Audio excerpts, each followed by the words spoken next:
Welcome back to A Celtic State of Mind. I'm Paul John Dykes, and I'm delighted to be joined by Kevin McCluskey. We're here to talk about a pretty comprehensive victory over Ross County, Kev, and a very dominant performance as well. What did you make of that overall? I think that word you've used there is the one that sums it up perfectly. It was dominant from start to finish. I know we've had the benefit of playing against 10 men for the majority of the game, but I think even if it had been 11 against 11, it'd have been a fairly similar storyline. Really dominant performance. Controlled the possession, controlled the flow of the game for the 90 minutes. Only ever one side going to win the game. It was literally a matter of by how many, you know. Credit to Ross County though. They dug in, sat deep, defended in numbers, made it really difficult for us to break through. But we've had two moments of brilliance for the first two goals, and then great to see Jamesy Forrest getting in as well, getting his goal. I had to check it up just to make sure, but that's 15 consecutive seasons that James Forrest has scored in, and that's an unbelievable achievement. That's just longevity of the highest order to do that. Um, and Joe Hart didn't make a single save in the whole game, didn't have to make a save. So there's another point that just kind of rams home the dominance that we showed in that game. So very happy at the end of that to come away. 3 points, 3 goals. You're talking about dominance, 78% possession. This is just the basic raw data with 39 shots on goal rather, 16 of them on target, 13 corners. Incredibly, again, I always have to pull this one up, right? So you've got 78% possession, 10 fouls against Celtic, 9 against Ross County. So when you're in the possession of the ball, right, for 78% of the game, see for that 22%, you must be kicking them left, right, and centre to actually have more fouls than Ross County during the game, Kev. It's a stat that happens on a regular basis, and I don't think I'll ever get my head around that one.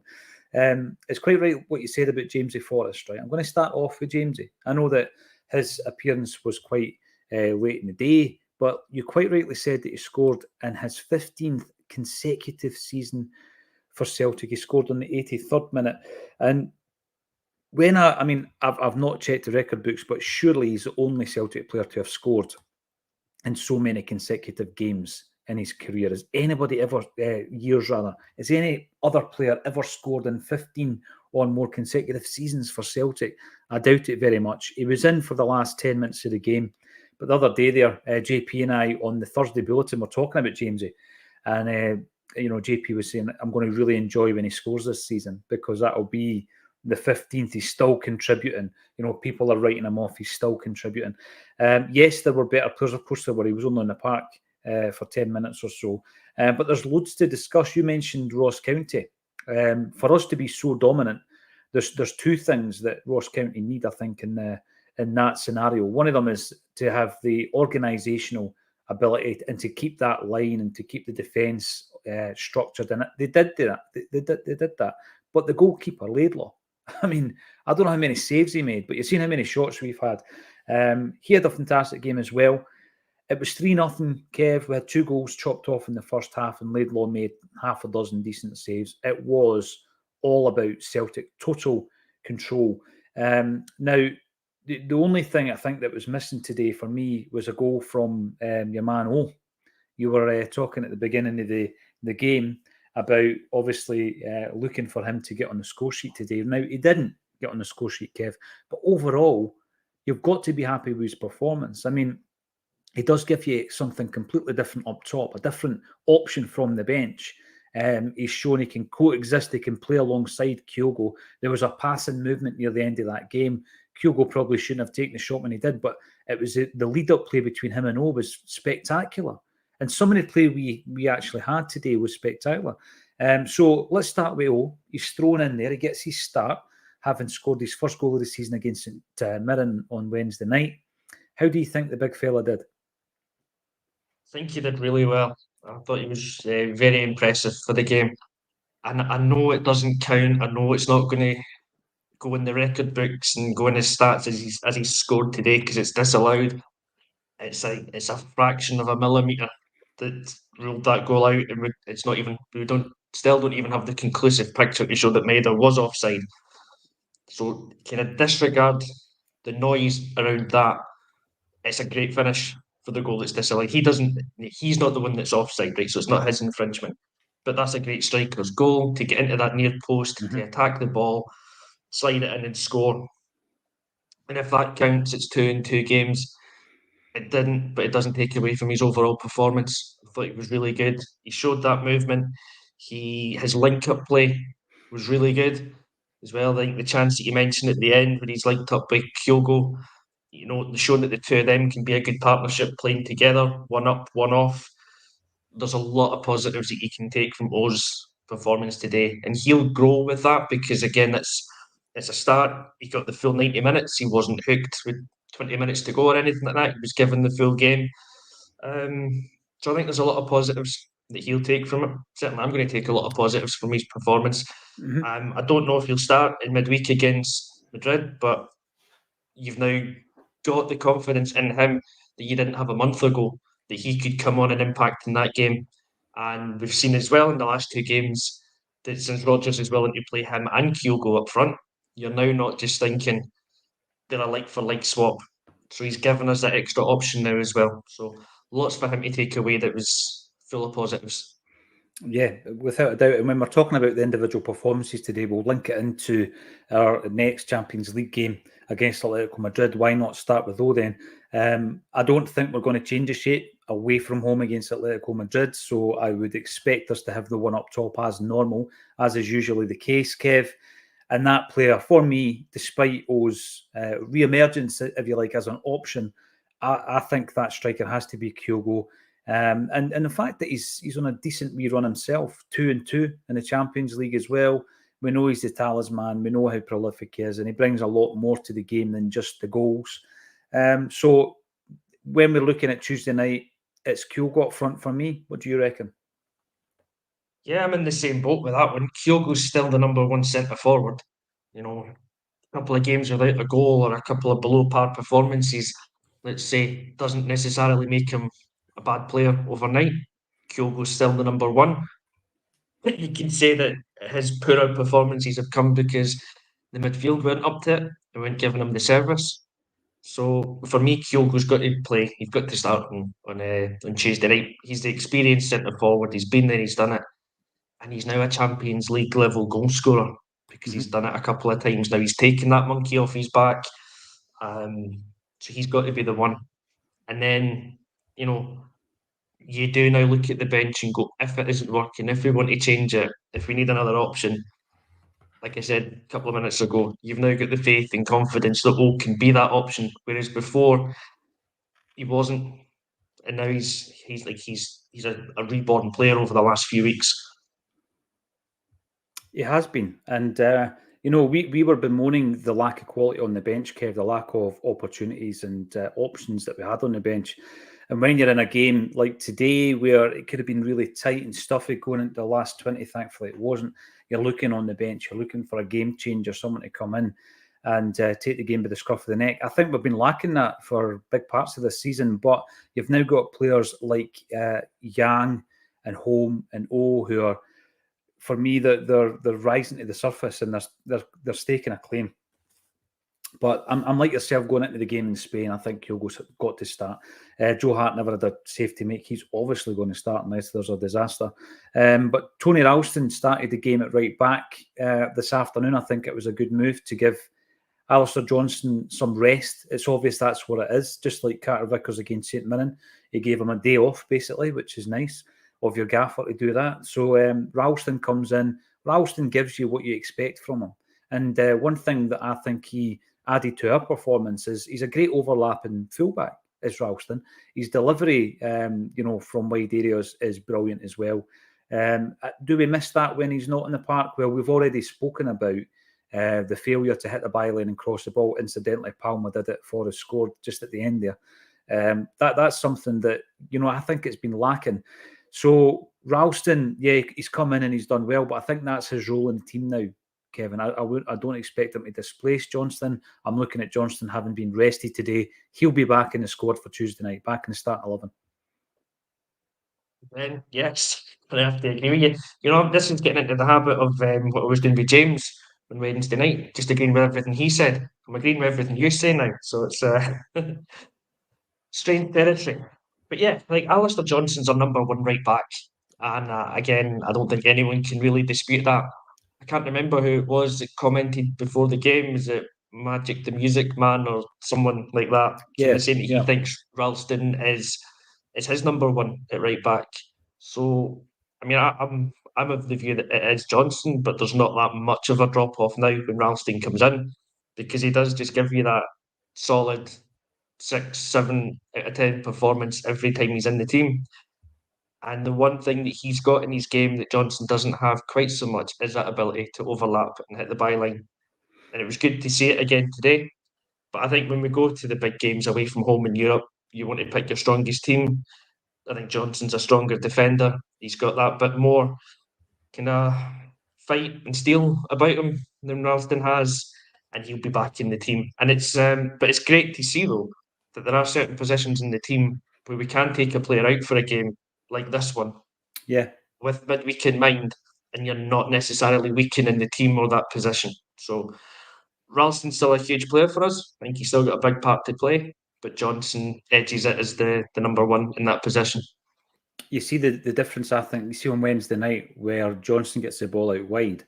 It leads to the winning goal. So we're not criticising what he did, but he turned back. Ralston is very much, he will go for the byline every time.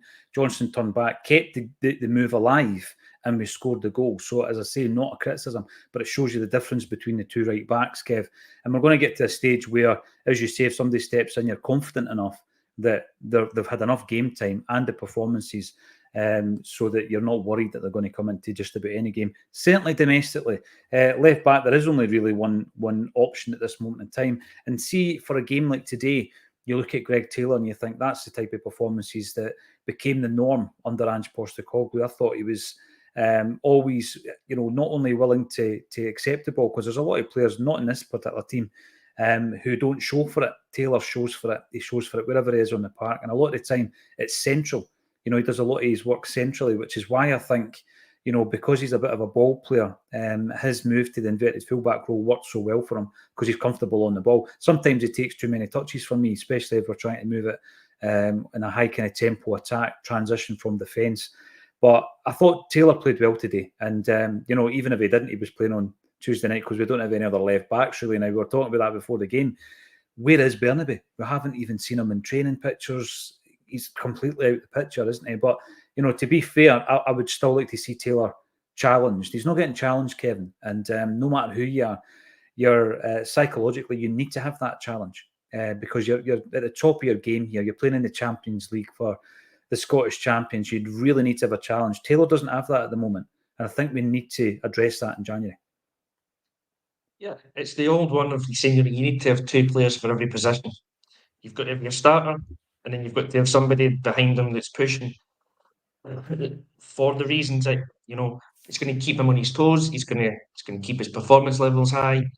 It's so that when you get a game like today, you can take him out of the team and bring someone else in. Yeah. You're not going to weaken the team. Right now, though, I mean, Taylor's a player who'll need a rest in a few weeks' time or in a few games' time, because it's going to come before the weeks. And you're looking and going, who is it? Well, Bernabe's been completely out of the picture, so you wouldn't want to throw him in, and he's not even making the bench. Are you going to go to the B team? But we don't have a great history of doing that and bringing the player up for a game or two. So you might be looking at, as someone mentioned before as well, Liam Scales moving from centre back to left back. So then you're putting a bit of a square peg in a round hole in that situation. And you're also taking who's been your best centre back Why break the season so far I know. out of his plate, and you totally break that up.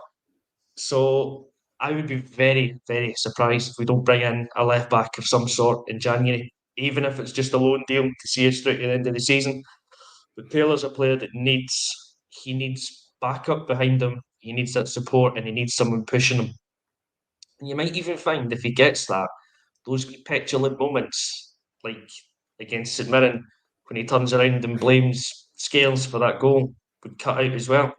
Because he's far too comfortable. Like he knows. Do you think? I don't know, but he knows that there's no one going to come in and take his place. He's actually got free rein to do whatever he wants.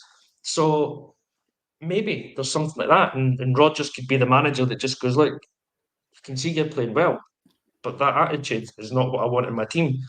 So if I've got someone else that can come in and take your place for a game or two, you're out in your arse for a wee bit. And then, that just could be the kick that he needs.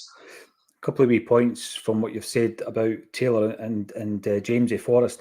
Starting with Taylor, you've seen today Matt O'Reilly was rested. Wednesday night, Carter Vickers rested after the European exertions against Atletico Madrid, and then the dip against Hibs. Liam Scales spoke about tiredness. Liam Scales has played every single 90 minutes since he came into the side. He's not missed a minute of football. He will need a rest eventually, Kev. You will need to rest Greg Taylor. Callum McGregor even was taken off before the end of the game. Brendan Rodgers is rotating it with that in mind as well. We need to rest these players. Greg Taylor, the reason I'm bringing it up, Greg Taylor can't be rested at the moment. Now, I know there's a suggestion there that you play Scales left back. I'm not keen on that because he's in that kind of flow. He was brilliant again. He was exceptional again today, Liam Scales. Absolutely exceptional. And the point is being made here by Sean Thompson, getting better on his distribution. What a ball for Kyogo. He has done that a few times. The dink over the top, inch perfect passing from Liam Scales. But you don't want to break his stride. One for Kyogo. There's the one for Kyogo and there's the one before for David Turnbull. He did it a few times today. His distribution was top notch. That was when Turnbull right-footed it. Yeah, aye, he was. Yeah. He was brilliant. I think, Kev, you don't want to break his stride, like you said. He's in a great run of form. And I think if you play him the left back and he doesn't play as well, that's going to break his stride more than giving him a rest and putting him on a bench or what we did with Carter Vickers and just giving him a rest. We have plenty now centre-halves, which is strange because that's the complete opposite of where we were at the beginning of the season. Nawrocki's training again. Lagerbielke's fit. He's just not getting picked. Welsh is back in training, not ready yet. And of course, you've got Nat Phillips, who we spoke about at the beginning as well. If we're going to keep that player, we need to play him. We need to really test whether or not he is a better player than we have on the books. Is he an upgrade? We spoke about, the different issues that are maybe working against Nat Phillips getting so much game time. And one of the biggest ones is Liam Scales. No one's seen it coming. No one's seen that player. The resurgence of that player. And all credit to him. And he continues because I thought he was brilliant again today. So it does beg the question then. Carter Vickers had his rest. Liam Scales hasn't. Nat Phillips played on Wednesday night, of course. So they've all got kind of regular game time in their legs. Lagerbielke doesn't. He's been out for 3 weeks now, out the squad for 3 weeks, maybe longer. And of course, Nawrocki and Welsh are just back in training. So when we go into the game on Tuesday night, people keep, harking back to Champions League experience. Well, Carter Vickers, Scales and Phillips have all got that now. They've all got Champions League experience. Part of the development of Liam Scales this season has been the fact that he's come up against 3 big challenges. Feyenoord, Lazio, Atletico Madrid. He's not had a bad game in those 3 games, Kevin. And for me, as long as they're fit, and I hope they are, and there's no reason to suggest they're not, Carter Vickers and Scales, that's your partnership for Tuesday night. Oh, absolutely. That's and you can throw in the Rangers game as well. I know it wasn't a Champions League game, but throw that one in as a big test for Scales. Thinking back to that one, like remembering Kevin Graham, I think saying, that'll be Scales' moment in a Celtic jersey. That's the moment he can look back to. He'll not top that. I think he's topped it, like you say, maybe 2 or 3 times since then with the big European performances. He's surprised everybody by the way that he's been able to just lift himself to every single challenge that's come his way this season, to the point where you're going to have to say, on current form, our long-term back two is Carter Vickers and Liam Scales. Mm-hmm. So for me, there's no way that you take him out the team now. So he plays. He plays on Tuesday night. Carter Vickers and Scales, I think, should be the back two. And maybe you've got to look at the game against Aberdeen next weekend. It's been the one that Scales is rested for, and that's the game that you say to him, like, well done, thanks for everything. This is your well-earned rest. But by the way, you're coming straight back in the team because you're now my first choice centre back. Yeah, no, listen, I always think it's safer, which is why there was a wee bit of a risk, I guess, going up to Ross County. It's safer doing it in a home game. James, I don't know how you want me to sing that, but I know where you're coming from. It's I want to be adored, but I don't know how you fit Palma in there. Don't know how you fit Palmer there. What a beautiful footballer we have. Yeah, he is. Yeah, absolutely is. He was benched today again. I think probably a lot of games in a short space of time for him. He shows what he can do against Lazio and the goals chopped off. He scores an incredible goal against Motherwell, Atletico Madrid. Dipped a wee bit, and I think that was energy levels. I think it's too many games in a short space of time. There may be people in the comments saying, listen, they're professional footballers. They should be able to deal with 2 games a week. You just never know, in terms of the mental fatigue as well, Kev, the travel, all this kind of things combined. That's why you need a core squad. Brendan likes a core squad of 17 and kind of the long list of 25. And that means that you're going to have guys that play virtually every game. Palma has, in the last half dozen games, been a key to the victories that we've had. And it comes on today. And what I'm going to say about that goal that he scores and the goal that Turnbull scores, right? They can't be defended, Kev. And that's the difference. We spoke about it at half-time mainly, I think, about the fact that back in Brendan Rodgers' first time in charge, he had players like that.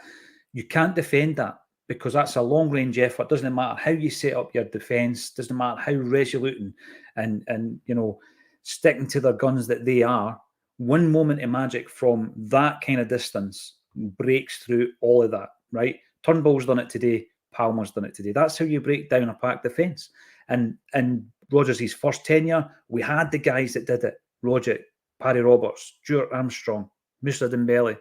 And this time round, we're now looking and we're relying on that. Because I think I said that about Palmer. He's known to do it. He pulls one out the bag. David Turnbull, it's his 40. To get that ball, 20, 25 yards out, he seems to just, and he's so slow when he's doing it. He creates that bit. It's not like it's a jink. He does it so slowly, creates a bit of space. And once he rifles that in, more often than not, it's nestling in the back of the net. That's why he's got such a good goal scoring record from the midfield. But I'll reiterate, Kev, that's something you can't defend. And when you're playing against teams like Motherwell, Livingston, Ross County, who just basically camp out at the back, park the bus, that's how you break through it. Yeah, it's really difficult at times to do that, to break through a team like that. I've got a note maybe 70 minutes in or something like that, where thinking like the way that we're playing, it's a bit too formulaic, it's a bit too obvious at times, maybe what we're trying. We need a bit of a maverick. I've got maybe even a Moravchik kind of player. We need someone like that in the centre of the park who can unpick a defence.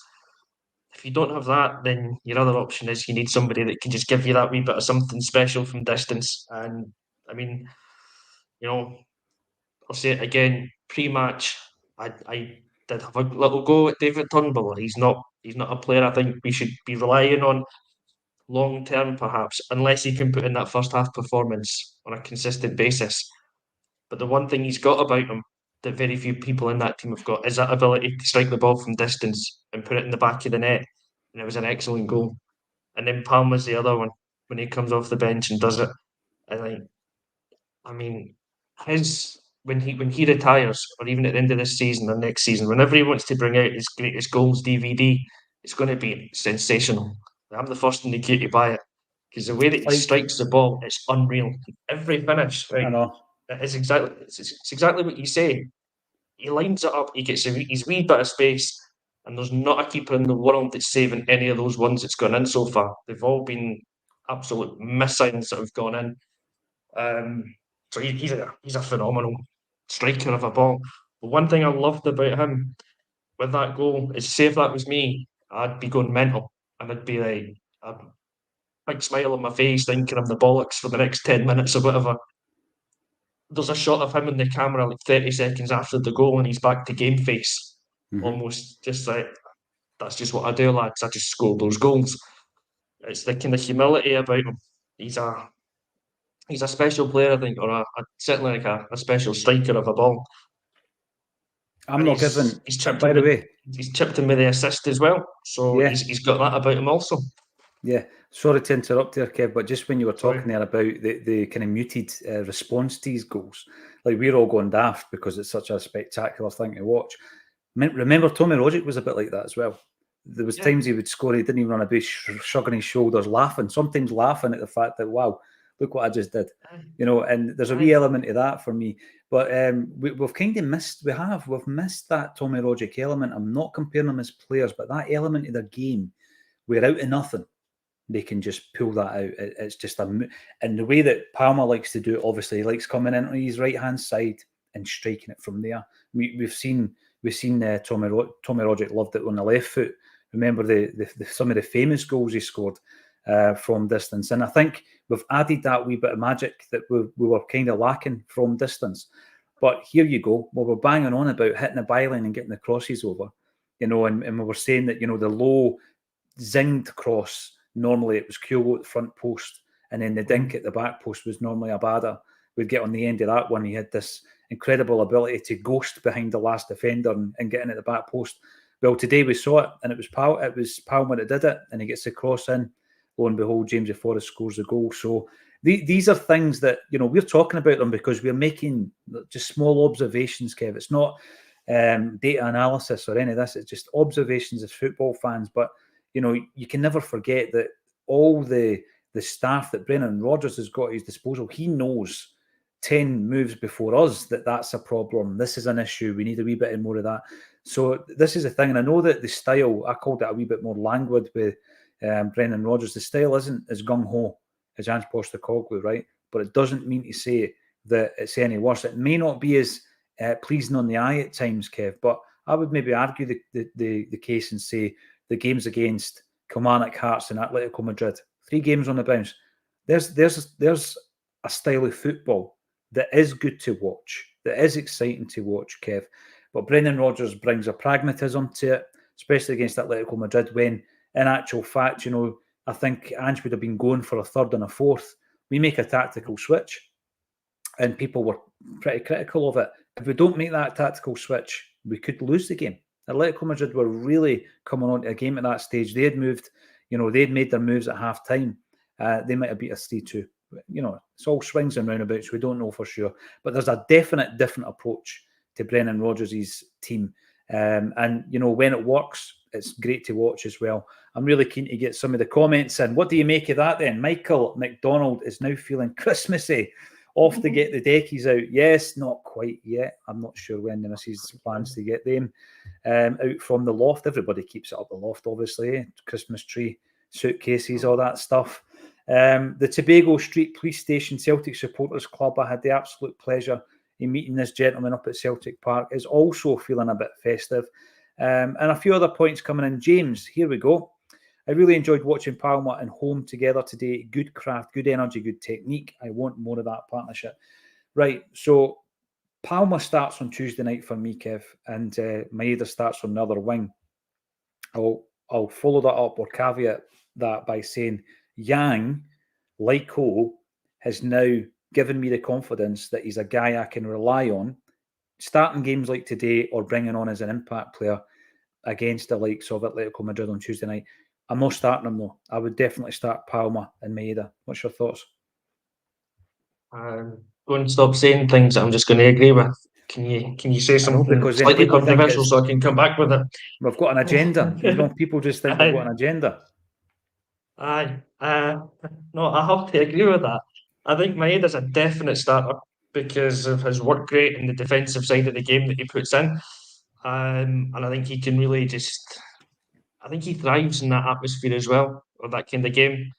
It's kind of like a Glasgow derby kind of fixture. He's going to be right up for it, and he's bossed and bullied their defence in that game. I think he can have a similar impact on Tuesday night if he's on it. Palmer's the guy that can pull something out of nothing for you, right?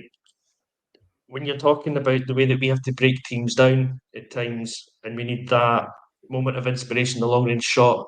I remember being at games at Celtic Park where we've been the side that's been on top, and the opposition's broke forward, and somebody's just hit a worldie from distance that Boric or whoever was in goals couldn't get near, and they've scored it or nothing. That's going to need to be us on Tuesday night. I think we'll be the side that will be more defensive or penned back because Atletico are the home team, so you expect them to have more of the possession, more of the attack. So we're going to rely on someone to do something special on the break. And Palmer's got that shot in him, that shot to nothing that, could just get us a goal out of nowhere. So I think you've got to start him. Yang, as much as I've been impressed with him in almost every game, Motherwell aside, I think this is maybe too much expectation or to put on his shoulders. Like, he's going to the Metropolitano in front of 40, 50, 60,000 Atletico Madrid fans and having to cope with that atmosphere and be a star man. But I've got the confidence in him that he could come off the bench and do something if we need to. Like, I just feel it's too big a game for him to start, but he's definitely got the qualities that he can come off the bench. So I would agree with you. I'm Maeda, I'm Palmer, and then at some point I'd introduce Yang. If for nothing else, it just gets him used to that kind of level. And I think, I hate to say it because we shouldn't be at this stage every season almost, but I think next season we'll see a different Yang in Europe. This season might just be one too soon for him. But we've been saying this for the last few seasons about certain players that it will be next season, and then we change the manager. But hey ho, I think it's a game too soon for him to start. But I definitely think he's got something in him that we can use off the bench. Well, with regards to Yang, I think it came through a challenge today, Kev. And one of the big things I noticed was against Motherwell at Fir Park. The Motherwell fans booed him for the entirety of the first half because there was a moment where they reckon he dived to get a player booked or sent off. And I think, when you look at the sending off early in this game from James Brown, it was an absolute definite red card. It was a dangerous tackle. And again, Yang, very similar to Fir Park, he got the treatment from the fans. It spooked him against Motherwell. It didn't today. So he's got over that. And he's added that to his armoury, if you like. And I think we all knew about his trickery. He likes to take on a man. He likes to take a man out just by taking him on. But I think we've also seen a wee bit of his defensive play today, which I've not really noted before today as being something of an attribute. But he did show that today. But again, yeah, go and take your seat back on the bench. It's not the game for you on Tuesday night. But we know now that these are attributes that perhaps we hadn't noticed before. It does beg the big question, and I say the big question, there's a few around the team. But going in on Tuesday, you've now got the three midfielders. McGregor starts every single game, as he does, as the captain, but also due to the fact that he's playing well. He is playing well. Matt O'Reilly was rested today. He comes back in for me. He's a big game player. He's been the best player we've had all season. And then the question is, right, we've now seen four different midfielders either starting or coming on as a sub in that other jersey. It's been Turnbull, Bernardo, Holm, and Iwata, although Iwata's not had much game time. And I don't think he's an option. He's there. I don't think he is a viable option for Tuesday night. Who do you pick? Because again, I'm going to say it would feel pretty harsh to drop David Turnbull, wouldn't it? It would. I was hoping you wouldn't lead into that somehow so that I could get my say first and not have to agree with you. So I think it's David Turnbull's jersey now for that. I think it's 2 games. He's got that long range effort in him that we spoke about with Palmer, so I can't say, anything other than I would play him for that reason. But his first 45 minutes today was very, very good. It was. So if he can give us that kind of performance again, let's just say you're picking players on form. Turnbull's got 2 games, and his last 45 minutes, kind of full 45 minutes of football was outstanding. So he deserves to stay in. Alongside, as you say, Callum McGregor and Matt O'Reilly will come back. Bernardo, I thought, did pretty well in the first half, but tired a wee bit, and then didn't really do much in the second half. Holm, I was really impressed with when he came on, and I have been every single game he's played for us, apart from that daft 5 minutes against Feyenoord. But everything else he's done, I think he's looked really assured and confident. He's got that ability to carry the ball forward. He's a Callum McGregor in the making, I think, and I think that's something that you've mentioned as well. But I think he's got all the attributes to become that level of player. It's just whether he can apply himself and become that player. But he's got the grounding definitely to be that kind of player. A game like Tuesday night, again, it's probably a bit too soon for him in his Celtic career to throw him into it, but I would have no problem with him coming off the bench and I wouldn't be fearing him coming off the bench or trusting him to come off the bench and put in a performance. But I think as for starting, it's McGregor, it's O'Reilly, and it's David Turnbull because he's got 2 goals in 2 games. It's his jersey to lose. With some very good options on the bench as well, you know. Yes, which is great. And it's a squad game. So we'll be able to use our squad to the max over the next wee while. And like you say, you can now trust in some of those French players that you were maybe doubting a few weeks ago. You've got a wee bit more trust in them to come in and do a job. Without a doubt. Now, Green Lichty, Operation Second Coming is well underway. Nice to hear the Brendan Rodgers song at the end. Yes, I did notice the Brendan Rodgers song being chanted near the end of the game. And, you know, I'm visualising the first trophy win under Brendan Rodgers. Not getting ahead of myself. I'm visualising that. And I think in Brendan Rodgers' mind, that will be the moment, Kev, that it has absolutely come full circle. And Operation Second Coming is complete at that stage once we've won it. And he will have won, I can't say all the fans over. I don't know how anybody else thinks, but I think there's going to be a massive group of our fan base won over by that stage if they haven't been so already. Brown Warrior, welcome back to the show. Potential leg breaker, absolutely. We're talking about that James Brown challenge on Yang. If there's more momentum from a bigger player, and again, sometimes you're unlucky if your studs are planted in the turf, Kev, you know, and then a challenge like that goes in. It's a leg breaker. It's a bone snapping challenge. And I hate seeing it. Soft Scots, fair play, Mackay agrees was a red. I'm going to say something about Mackay, right? And I'm talking about managerial ability only here. I know that what he did and his departure from the English game was shocking. It was absolutely shocking. He's back in the game. If you're going to be looking just at his managerial ability, then at the beginning of the season, Kev, I made the prediction that out of the 4 teams, Rangers, Hibs, Hearts and Aberdeen, that I think I said 2 or 3 of them would change the manager this season. And of course, that has been happening, hasn't it? So we've had Hibs changing their manager, Rangers. Who knows what might happen with Aberdeen and Hearts. But see, not Rangers, but the other 3 teams, they would do worse than a manager like Malcolm Mackay at some stage. Now, I'm not talking 3 years down the line because these managerial changes happen so often. See, if he was to get that level of Scottish side, I think he would do really, really well. He's on an absolute shoestring at Ross County. And if he was to get a job like that, or, you know, your Dundee United, who are doing okay, obviously in the Championship, that type of team could do well with that type of appointment.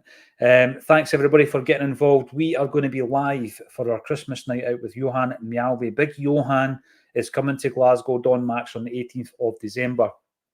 Tickets are going really, really fast, and we can promise you a phenomenal night. I've got to say, we've done 3 nights now at Don Max, and the other night was the best of them all with Pierre, George Cadet, John Collins. So come along, meet quite a few of the Acsom contributors who will be there, and then have a great night just before Christmas time as well. And you never know, we might have a wee sing-song. There was a few sing-songs the other night. Come and join us again at 12:30 on Monday afternoon, where I'll be joined by Jerry Taylor. Thank you, everybody, for getting involved. The only other thing I've got to say is thank you to Kevin McCluskey for joining me on A Celtic State of Mind.